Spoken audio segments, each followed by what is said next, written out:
We've got Gabriel Bonfim taking on Nicolas Dalby, and I was dead wrong last time. I thought Trevin Giles was going to at least be able to compete with a guy like Bonfim because he's got a long jab, because he's got some decent guillotine fundamentals himself. He's not a useless grappler.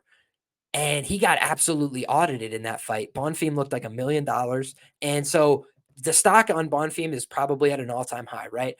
You don't want to buy stocks at their all-time high, but he could continue to impress people in the UFC. Nicolas Dalby, this is something that stood out in my preliminary research, guys. He's an incredible underdog. Like, Nicolas Dalby has way overperformed as a dog in the past. I laid a big bet on Daniel Rodriguez. I thought he won that fight as well, but this guy, when it goes to the cards, he's just got a way of greasing it, making it close, making it very competitive. But I also think of Dalby as a guy who's not very athletic. And what I had said in the lead up, when somebody asked me about this fight a couple weeks ago, how do you feel about Dalby here? What do you think? And do I think that from a money line standpoint, you could talk yourself into Dalby? Yeah, absolutely. But I also said, there's no amount of steroids, that you could give Jesse Ronson, in my opinion, where he's going to go out there and easily submit Bonfim.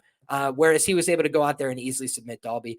And so I think that that's a problem. I think Bonfim is, again, a guy who's probably trending in the right direction. He's got that home field advantage, 5-fight win streak within the organization, 3-fight win streak within the organization, 5-fight win streak overall, according to Tapology. Nicolas Dalby has won he's 4-1 over his last 5 fights, but split decision over Warley Alves. Unanimous decision over Claudio Silva, where I believe he lost a round, and Claudio Silva is a notorious gasser. Muslim Salikov looking a little bit long for the tooth there. Lost to Tim Means, who looked good in his last fight, so take nothing away from that. And then he again beat D-Rod in a fight that I didn't think he won. So for me, Bonfim is just a way more dangerous fighter.